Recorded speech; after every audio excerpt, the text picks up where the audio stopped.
Dear colleagues, welcome to the April webinar for local governments and municipal authorities constituency, hosted by ICLE, Local Governments for Sustainability in its capacity as the LGMA focal point. My name is Yunus Arikan. I'm the Director of Global Advocacy at ICLE. We will just give a couple of seconds, maximum 1 more minute for everyone to settle down in their take their seats or take their coffees and settle down for the webinar mode, and then we'll proceed.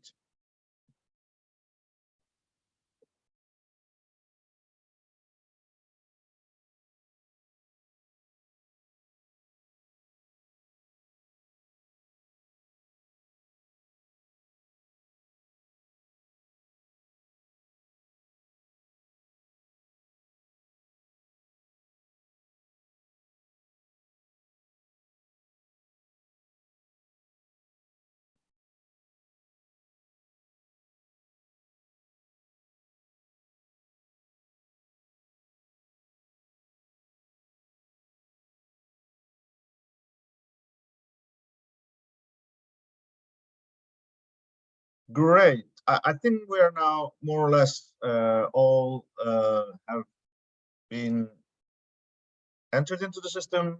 All those who join later on can continue, of course, to join us. I would suggest we do not spend too much time and start our session. Once again, this is Yunus Arikan.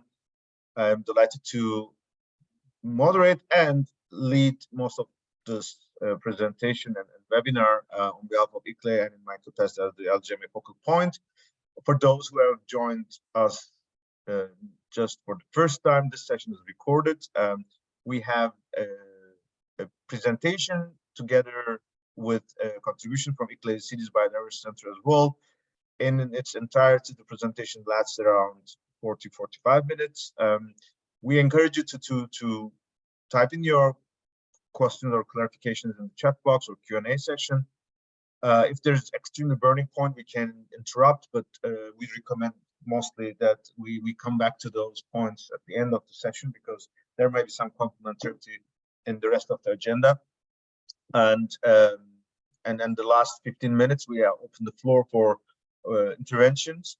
In today's agenda, in addition to Cities Biodiversity Center, we're also expecting our colleagues from Regions 4 to also share their efforts on the adaptation processes.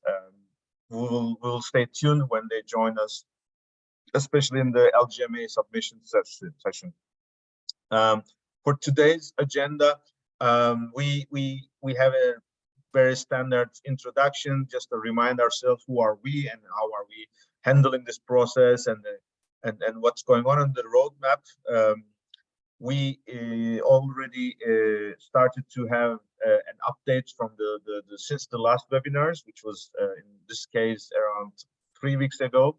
It was the 29th of March. We will focus on a bit on the stock take process. We will have a look at discussion on LGMA submissions and nominations, and we will go through the upcoming events. That's how we will follow today's webinar. In the last webinars, we had highlighted the call for support from the local and regional governments and municipalities in the disaster-hit regions in Turkey, in Syria, and Mozambique and Malawi. The situations in all these areas, unfortunately, are continuing. It is obviously that after the first couple of weeks or months, the international attention is distracted, but millions of people, literally millions of people, are still suffering, and the local leaders, be it in those localities who are being hit hard with the disasters, or those who are trying to support them, are still dealing with the aftermath, especially the long-term health issues, both in Mozambique and in the southeast of Turkey and northwest of Syria is continuing. International support is still challenging, especially for Mozambique, Malawi. They are much more in danger or in demand for global support. So we recommend you to continue to demonstrate your support to them, although we're very well aware that In such cases, international financing and international logistical transfer of goods are not easy, but those mayors are still looking forward to your support. The LGMA, the Local Government and Municipal Constituency, is the voice of citizenry in the UNFCCC process. We have 4 axes of interventions or engagement in the process. We usually, in the whole year-round engagement, we are trying to contribute to the agenda. We are working with the champions on the action agenda, and we also support the presidencies because of their unique priorities. But of course, we also are connecting with the other parties who are friendly to the agenda of multi-level action, especially in drafting the propositions or reflecting the LGMA positions to the negotiation agenda, because the submissions, our submissions are only made possible if an party is taking up into the document. So that's why we need parties to support us. For this year round, especially, we have developed improved our capacity in communicating our progress. In addition to our webinars, we are now circulating our monthly bulletins. The February and March issue was already released, and the April issue will be coming up tomorrow. And this is a document, this is a space which we are capturing most of the case, the updates we have in our mailing lists or the topics we have covered in our webinars, but these are available on the public domain. You can circulate it, you can share it, and you can also contribute. And we're very happy to see more and more interest from LGMA partners to populate the information and collect the wisdom of our LGMA constituency and share it in this LGMA monthly web bulletins as well. We have developed our roadmap since the beginning of this year. We are following events, particularly in 3 main categories. One track is the UN and UNFCCC-led events. These are the processes where we have to respect the UN procedures, and our engagements are in different capacities. In the second space is the national or global events, especially G7, G20, or individual countries are leading in terms of their contribution to the multi-level action agenda. And finally, we have our own global task force or local governments and municipal authorities constituent events. In this calendar, you can try to differentiate because of the color codes that we have used, and we have put them on a monthly basis. Obviously, the last couple of weeks were relatively low profile, I must confess. We were expecting this because of the Ramadan in the Islamic world, and also the Easter holiday in the Christian world. So there was not too much progress, but there are a couple of things we will focus on, and especially the G7 agenda. And we're expecting May and June to be extremely busy. So we will go through this in the next couple of slides. Those who were with us in the COP27 in Sharm el-Sheikh, our key takeaways was that we were very happy that the second phase of the Paris Agreement is now finalized. We have the climate ambition in Glasgow, we have climate justice in Sharm el-Sheikh. Now the challenge is how to deliver all these new space, and this space needs finance, governance, and capacity building as the main enablers of our challenge to meet our ambition. The second very important thing is that in the second phase of the Paris Agreement, the multi-level action and sustainable urbanization is becoming the new normal. That both as a constituency, we as local governments are becoming more and more engaged, be it at the UNFCCC process or be it at the national initiatives, and multi-level and urbanization is becoming a core topic in many of the agendas of the climate space. And of course, there is a difference. Multi-level action is much more a relation of local governments at the political level with their national counterparts, whereas sustainable urbanization is a bit more sectoral or a thematic issue, and especially we want to address this in the climate space as a sectoral work, so that it is not necessarily linked to the political debate, but considered as a more sectoral approach. And that will give us the chance that we can invest in both of those agendas. And what is inevitable is that the UNFCCC space is improving because The second phase of the Paris Agreement will be, if we want to make it much more successful than the first phase, the UNFCCC engagement models will also have to improve.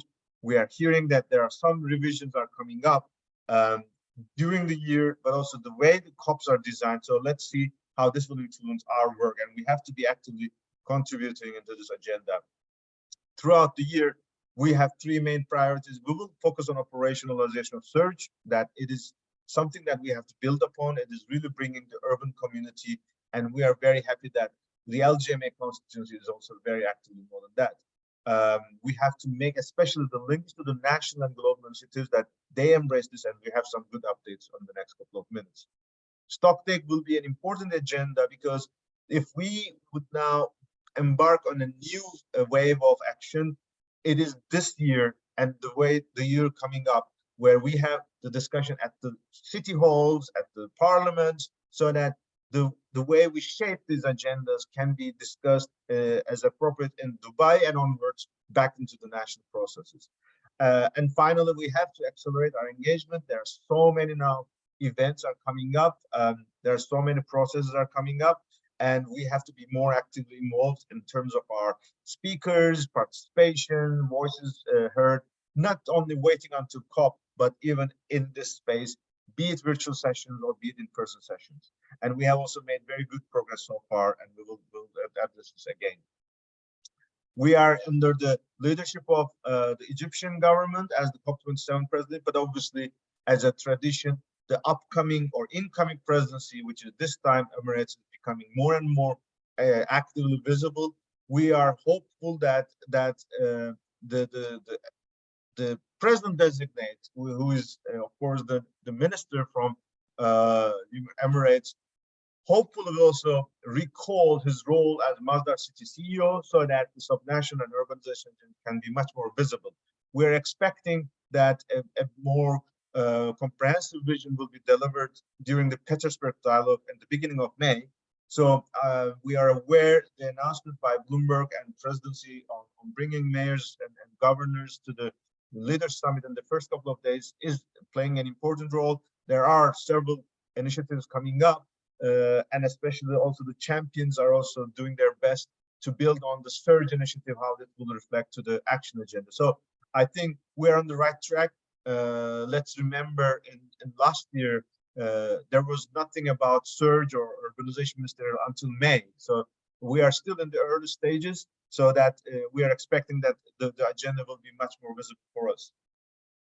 Since March, what we could note, once again, it was a relatively silence compared to the busy agenda of January and February. April was relatively calm, as we said, because of Ramadan and Easter breaks. But important things have happened, especially in the UN and UNFCCC agenda. We are now happy to see the ministerial meeting on urbanization and climate change hosted by COP28 presidency and UN Habitat is now available. This report is out, and it has a very nice recognition to the contribution of LGMA constituency.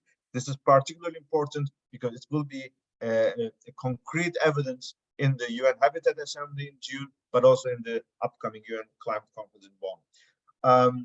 Both surge and COP27 is very prominently referenced in the report of the UN Habitat, 2022 report of UN Habitat, that again will be an important document for us. And finally, in the UN Habitat Executive Committee convened virtually in the end of March. It is important because this body was the one who decided in March 2022 to convene or to mandate UN Habitat Executive Director to reach to COP28, COP27 presidency, to convene this urbanization ministerial. In that regard, it was their responsibility and it was their push to give this authority or the mandate to UN Habitat, and then they approached the UN Climate Conference organizers and COP presidency. Therefore, we were thinking that this is important that we express our gratitude for the UN Habitat Executive Board. And in fact, when this board was first set up in 2021, we have already addressed in their first meeting. So we thought it would be important that ICLE on behalf of LGMA constituency, but also a core partner of UN Habitat and COP27 presidency to make this statement. And we were very happy that on the first day our statement was delivered live, and it is in the official records, and it is now part of the discussions of the executive board, hopefully, and we invited them to make use of the UN Habitat Assembly in June to be taking this step to the next level. In the global and national agendas, of course, a couple of days ago, we have shared the breaking news. The most important thing that came up was the G7 Environment, Climate and Energy Minister in Sapporo in Japan. We will get to this on that. There was a very prominent recognition of the subnational action and a very concrete initiative to convene the G7 roundtable on subnational climate action. This is happening for the first time ever under the G7 agenda. Will now be taking off, and the even more better news for us is that this roundtable will have an active engagement of Urban 7 officially as part of the ministerial communique recognized. And in that sense, thinking of our evolution of our work, I think it was a huge concrete achievement for us. And next week there will be the City Summit of Americas. For both of the there will be next slide. We will touch upon that. From the LGMA, we have worked on the stock take for climate emergency. We'll touch upon that, and we have LGMA nominations and submissions. Again, it is in the agenda coming up. The G7 Sapporo, the document we have shared with you, all of them are available on the G7 website. Today, Urban 7 is start circulating a press release to Urban 7 Group and all the other LGMA partners and worldwide. We are very happy that the UN climate champions are also very, very clearly and closely following this outcome. It is unique. It is unique in the sense that climate and energy ministers are not just recognizing, but they are also taking action to support the multi-level dialogue, and climate urbanization bridge is building up more concretely. In concrete terms, they are now decided to convene a roundtable on subnational climate action, where there will be a special dialogue with Urban 7 and its community. Even additionally good news is that they also commit to work with the urban ministers, because that is exactly what is really the exciting thing. Last year at the G7 was the remarkable achievement that there was the first ever sustainable urbanization ministerial. Now they have helped us also to shape the agenda of the COP in collaboration also with the urbanization ministerial, especially at the COP in Sharm el-Sheikh. Majority of the speakers were from the urban ministers. There were relatively less number of climate ministers speaking at this ministerial. With this G7 commitment from the climate ministers, environment ministers to work with urban ministers, I think we are making additional steps so that this agenda is getting closer to each other. There's a special, as part of the communique, there's an attachment, there's an annex on subnational climate action roundtable. It is very clear that it is a comprehensive process, and it specifies more clearly and in details. First of all, it will be held this year by Japan. Whether it will be virtual or in person, we have to listen to this, to the process from the Japanese presidency. We are very happy that it will be, the outcome of this meeting will be reported to both COP28 and G20, because G20 also has a huge agenda for climate, of course, and urban. They don't have an urbanization ministerial yet under G20, but we are very confident, especially the Indian leadership and the Urban 20 colleagues are working a lot.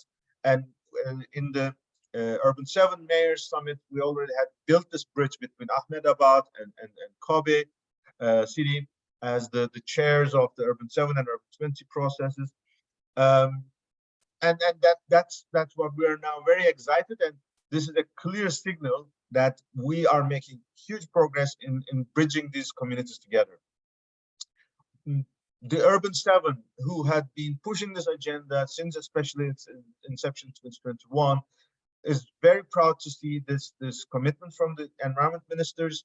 During the Sapporo meeting, there was a poster presented by JDCMA, the chair of the Japanese the Japanese designated the Mayors Association as the chair of the Urban 7 group this year in 2023 was present there. ICLEI Japan was supporting them in its capacity as the secretariat. And you can see that we have promoted that the mayor's declaration was officially handed to the Japanese government, and that was in fact helping us to make this achievement in the environment communique and environment ministers. And we will not stop here. We will try to contribute also to the Leaders Summit, and we will also contribute to the Urban Development Ministerial in July. So that these are the agendas that we'll continue to work on, so that these outcomes are not coming from nowhere. It is a result of our intense and very dedicated and specific targeted dialogue, very constructive dialogue with the G7 presidency, but as well as the rest of the G7 countries and the delegation who are working on the cities agenda. And here's another example that we are really very excited to see the City Summit of Americas making a very innovative approach. It is really an interesting initiative. It is an initiative of the U.S. State Department. So it's not a U.S. Conference of Mayors event. It is not ICLEI event. It is not C4 event. It's the State Department is hosting it. But they have invited all the countries of Americas, global North, global South, Central Americas, and all the networks. So they have really made a very inclusive process.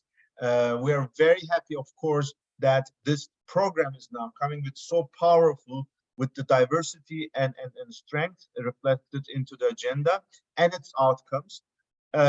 We believe this event is in fact unique in this kind of way of development, but also it also demonstrates the leadership of the US. We have to acknowledge this very clearly. US is in that, as of the days that we're living in, and let's be realistic, it is never given, it is never forever. There can always be backs and forths in any country. But as of today, the US Biden administration, as we were expecting, are one of the front runners of bridging multi-level action into the rest of the global agendas. Let's remember, the second US MDC was announced before COP21, and the second MDC raised their ambition because it incorporated cities, states, and tribal communities. Immediately after the MDC in 2022, US has announced the Inflation Reduction Act as a federal initiative, but it has mobilized finance to the local and subnational governments in state governments in the US. Earlier in the year, there was the first ever special representative on subnational diplomacy by the US Department of State. Ms. Nani Hachigan is now, in fact, also the brain behind this whole City Summit of Americas, and she was also with us in the Zero Carbon City Forum. And as well as the US has also promoted a new initiative, the SCALE initiative at COP27, and US State Department and US Department of Housing were actively involved at the COP27 Urbanization Ministerial. And finally, US is also supporting Japan, or collaborating with Japan in the Zero Carbon City Forum. And these kind of things, of course, we are trying to make more of these examples in other countries, but let's acknowledge that US is particularly strong in really elevating these examples. And we really look forward to having additional examples from other countries as well. On 27 and 28, stay tuned. It is an in-person meeting, but I think many of those events are also broadcasted, but several announcements are also on the way so that we can bring those results to the UN agendas later on. Stocktake is our agenda that we're advancing rapidly. Let's remember, this is we have a legal mandate to convene local and subnational input to the Paris Agreement Global Stocktake. We have a preamble of Paris Agreement that recognizes all levels of government. We have a Glasgow Climate Pact, which underlines the need for multi-level action. And we have a Bonn Conference 56th session conclusions in June 2022, which says that the global stocktake should be receiving input from local national level as well. So these are the reasons why we are so excited. And of course, we will also build upon our experience with the Talanoa dialogues. That was the first ever we have made a discussion of the UN agenda at our local governments, at the local level. And in that sense, we will take it even one step further, building on this experience.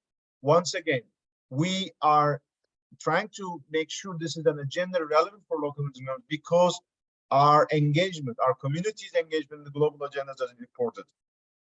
Why is this is the main reason for that. What we would like to discuss are national plans, our local commitment, our justice, climate justice. Where do we want to do it? We want to do this at the city halls. The city halls trying to be positioned as mini COPs. So this is the place where all the community stakeholders, the local business, youth, the disadvantaged communities, the local universities, local politicians, they all have to be part of this discussion. And that should be now built into the global stock take in Dubai. We will follow the Talanoa spirit. We will have a discussion on where are we, where do we want to go, and how do we get there. On the 3 topics, what is our commitment? What is our 2030 commitments? Did we really agree at the municipal level, at the council level, a climate emergency? Did we really have a 2030 target? Is our communities aware of this? Are they really contributing in the implementation? Are there any gaps? These are the topics we want them to focus. Where are we? Where do we want to go? And how do we get there? It is almost clear some of those information are available. Therefore, this meeting will be a mechanism to bring this back to the agenda at the community level.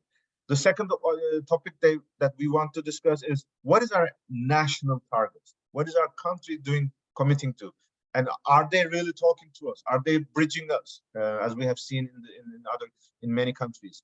And how we can address climate justice, the urban poor? How can we build on the elements of the climate equity in the sense that how can we offer opportunities, how can we offer participation, and how can we offer accessibility to all the new opportunities of this new world in our domestic jurisdictions, but as well as in our international responsibility. The calendar, we were announcing that we will kick off this with the 22nd of April, and then we will build towards the June conference. But in particular, after June, we are assuming that until Urban October, there will be a huge mobilization, and then we will bring the results to Dubai. We are very happy that now we are able to receive applications to convene stocktake discussions. One really very simple commitment we are recommending that any local and regional government who wants to have this, who wants to be involved in this process, they commit to 2 things. One, that their event to be hosted at the City Hall will focus on these 3 topics. Second, they will report to us so that we can report to the UNFCCC. And we are very happy today that as of today, we are happy to say that our first city to commit to convene a stocktake for climate emergency is the Concord city in the New Hampshire, state of New Hampshire in the US. Their date is 22nd of May. We are aware other cities are also on the preparations. Tomorrow's LGMA bulletin, you will hear this announcement. We would be very happy to start this process on the 22nd of April, starting with a commitment to convene the first stocktake on the 22nd of May. And in June, when we come to Nairobi, when we go to Bonn, we will make sure the full list of initial commitments. We are aware several cities are already on the line, like Glasgow, like New York City, like Miami. And we would be hoping that other cities also will join us so that we can make the full list available in June. So coming to our LGMA agenda, in the next couple of days and weeks, we will have a number of opportunities, and we have already started to share this with you. We remember we started with the Copenhagen Ministerial. It was a discussion in March, and we are very happy. Councillor Alison Gilliland represented in LGMA, Councillor of Dublin City Council, and we have also heard from her experience, and we have an article from her that will be available in the bulletin that will be released tomorrow. The next one will be the Petersburg Climate Dialogue, and I have registered myself in my capacity as LGMA focal point. I will be there attending these meetings in both Copenhagen and in Petersburg. LGMA, other constituencies had only 1 seat, and we respected this procedure, and then we tried to make it as diverse as possible. Global Stocktake is speeding up. We have the third technical dialogues in June in Bonn. We have 4 seats, 1 in each of the roundtables. As of today, we have received interest for participation from GCOM and C40 on the finance and means of implementation. On the adaptation, we have received interest from Committee of the Regions. From the mitigation, under 2 coalition is interested. And if we don't have any additional interest, we would suggest that our colleague Mareike could participate in the integrated approaches. And next week, there will be an outputs workshop. This will be an informal workshop. It will be hybrid. So there will be participation in person in Bonn, but there will also be virtual participation. We have 2 seats. For one of them, I have nominated myself so that I can easily intervene because we are based in Bonn. The second one could be virtual, and we would explore who could be the LGMA representative. For the loss and damage transitional committee first workshop, it's also happening next week. We have 3 seats for LGMA. We have already reached out to those colleagues in the LGMA community who have been actively involved. Scottish government as the pioneer on that, Mayor's Migration Council, C40, Climate Heritage Network, they have already made a submission to loss and damage. Regions 4 and Committee of the Regions in particular, their relevance to the adaptation work. And we would always be, as ICLE, be very ready to participate. And because it's also, again, hosted in Bonn, on a minimum, we would also be able to nominate our key senior managers into this process. I'm getting to the end of my agenda of presentations, and then I will hand over to Ingrid from the cities by their side. But meanwhile, I'm just checking whether we have Heloise from Regions 4 joining us. I don't see her yet. In case she comes, please flag to us so that we can have her intervention, especially covering the adaptation agenda. So these are the key events. Once again, some of those events are in this calendar, but some of them are not because they are coming up this recently. Let's go one by one, and I will conclude with the COP28. Petersburg dialogue, we mentioned about that. On the 10th of May, Brussels will host the Committee of the Regions Environment Plenary, which will be the position of the Committee of the Regions for COP28 will be discussed. Sendai midterm review will be held in New York. This is particularly relevant for our resilience and loss and damage agenda. G7 Leaders Summit will be held in Hiroshima. JDCMA will follow up in the way local voices could be heard there.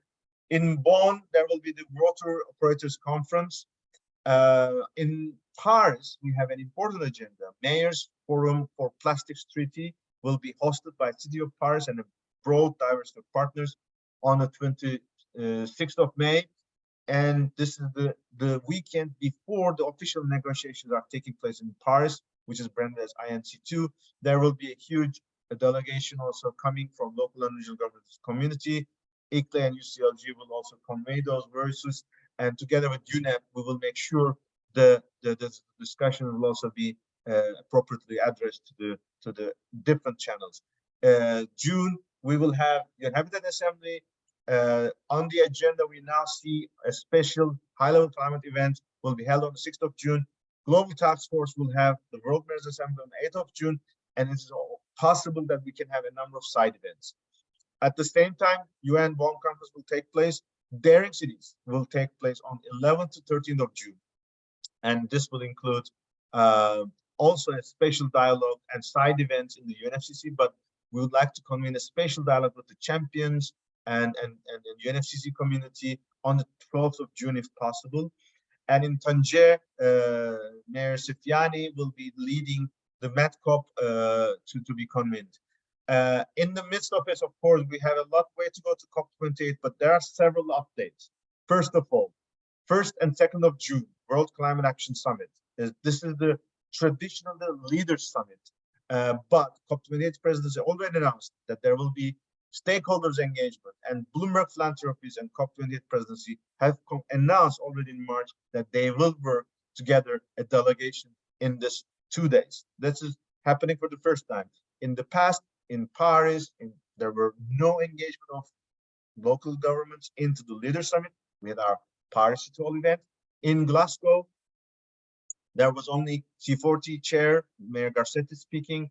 In Sharm el-Sheikh, Governor of Tokyo was the speaker in the Leaders Summit. So they were only just tiny and one. So hopefully this time there will be bigger mobilization. So we look forward to announcements from COP28 presidency and Bloomberg on that. This year, the Emirates has announced that the off day will not be Sunday. The off day of the COP will be 7th of December, Thursday. So this means the week one is not the calendar week one, but it will be a bit unique, and we'll have to live with that. Very likely, the cities, regions, and urbanization day, which is the new terminology that is coming up. It's not confirmed yet, but it is very discussed. It will be on the 8th of 9th of December, which is the beginning of the second week. And the good news is that it will also be connected to the Finance Day, and it will also be including the second urbanization ministerial. And that the topic of this one will be much more closer to the finance discussion. So that these are really encouraging ideas. It will not be the end, but it will be at the beginning of the second week. And throughout these 2 weeks, once again, in the Blue Zone, LGMA COP28 multi-level action forum will be convening, and as LGMA, we will moderate our engagement into the various interventions at the UNFCCC space. With this, I will stop my part. I know Ingrid has her slides, and I will incorporate all these slides in my presentation. So if you are okay, let me turn off my microphone and enable Ingrid to present us the biodiversity advocacy agenda, and I will take the slides once she guides me. So Ingrid, thanks a lot for joining us, and the floor is yours. Thank you so much, Yunus, and apologies for the bad visual quality, but we have a power outage at the moment.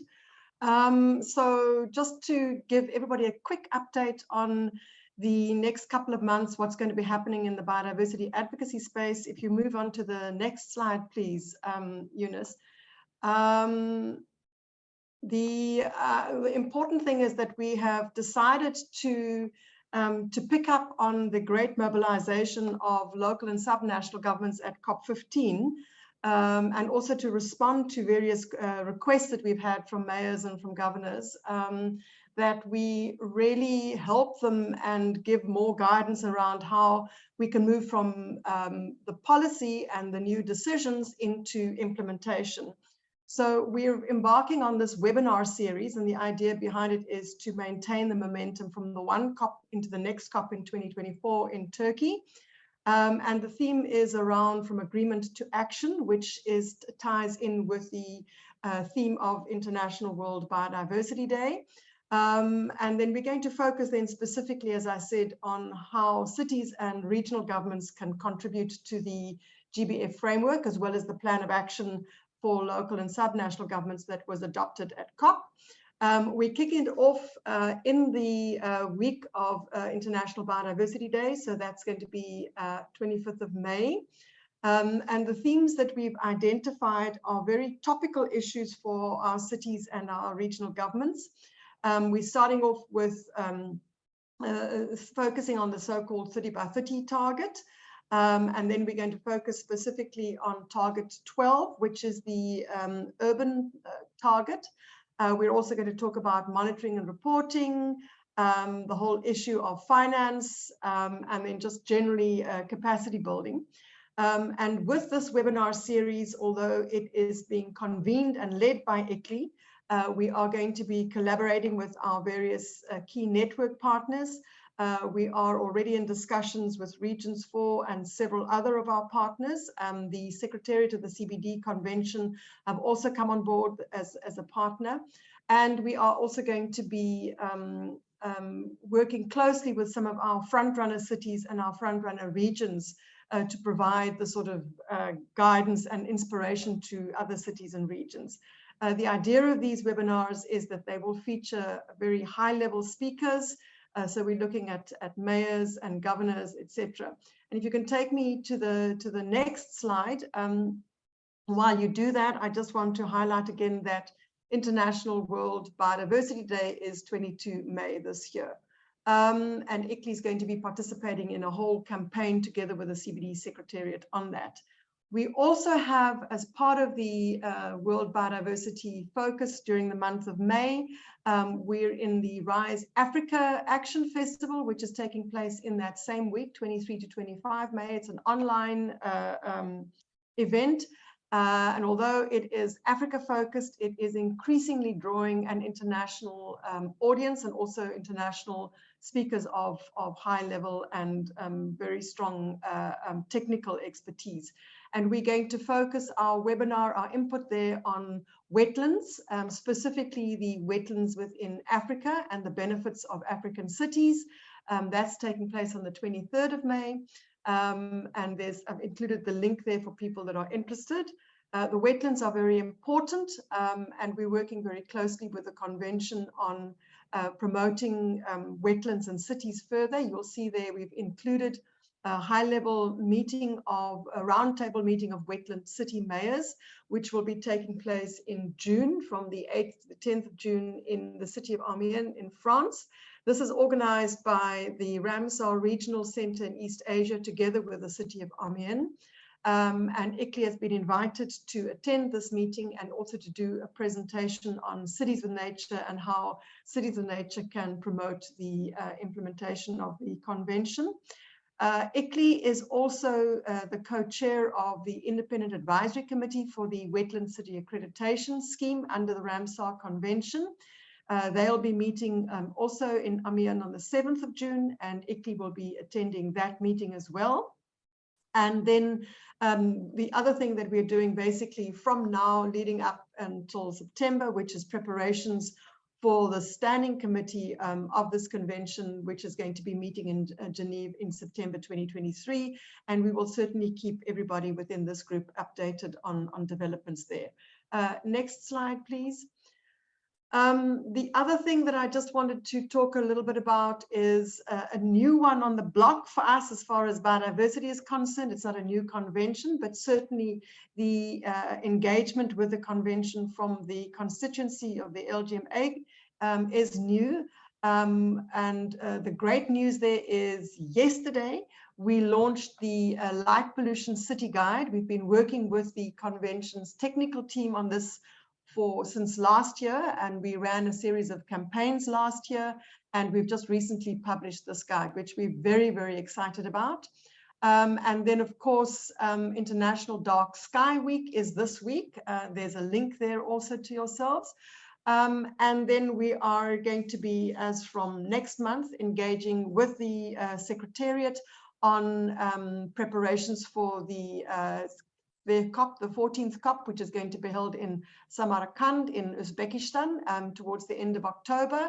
And this is the first time that they've actually invited a local government network to attend their convention. And then, of course, on the CBD side, just quickly what we're going to be doing there is that we are going to be preparing and we're working together with our network partners, including Regions 4 and several others. There's a scientific meeting taking place. The SAPSTA is scheduled to take place from the 16th to the 19th of October, and that will be held in Nairobi in Kenya. And as further deliberations around that progress, we will keep you in touch. I think that's all for this presentation. Thank you so much, Eunice. Thanks, Ingrid, and congratulations for all your efforts and all the mobilization so far. I think one interesting thing, I see that 22nd of May is the World International Biodiversity Day, and this is the day when Concord is hosting the first stock take. Let's see, they can also make the bridge on the nature and climate agenda. So I think now, as we have promised or as we have planned for, our inputs to this webinar from ICLEI side is there. We are more than happy to hear inputs. It could be questions for clarifications or updates, any missing points that we have missed, or any points to add, any additional announcements to make.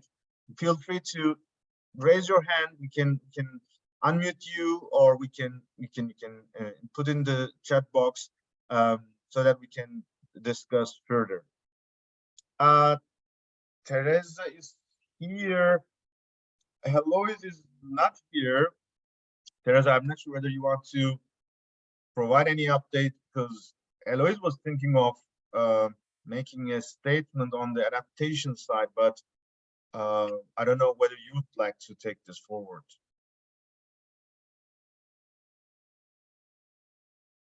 If not, I mean, you can stay as just a participant. Feel free to we can accommodate however you wish. If we don't need any additional points, we can also close the session. But this is just a kind of a reminder for all of us about our upcoming agenda. In case you have agreed to nominate your representatives to the various UNFCCC events, in particular Global Stocktake in June, Stocktake workshop in April, and loss and damage workshop in April in Bonn, feel free to communicate to us directly or immediately, because deadlines are getting very close. It would be good that we have available leaders from LGMA in those seats, because that is an opportunity for us to share our views with the governments, with other partners, and then that we can influence the process as much as possible. I see Pablo from UCLG. Pablo, you are saying that you will be sending nominations before the end of next week. The deadline is 24th of April. Be minded of that. And this is for the Global Stocktake. For the Transitional Committee workshop, the deadline is tomorrow, actually. Let's stay in touch bilaterally. But let's see how we can handle this. But thanks for your efforts. Good. If not, I think today we can also announce for those who are aware, this webinar will be repeated in the afternoon of the European time zones at 4 p.m. so that the colleagues in the Americas and other countries in the Western Hemisphere can also join us. Feel free to circulate this information to them, and we will share the links and that you can also continue to keep us informed about your activities. With that, I wish you a nice day to all of you, and thanks a lot once again for your interest, collaboration, and engagement. Bye-bye.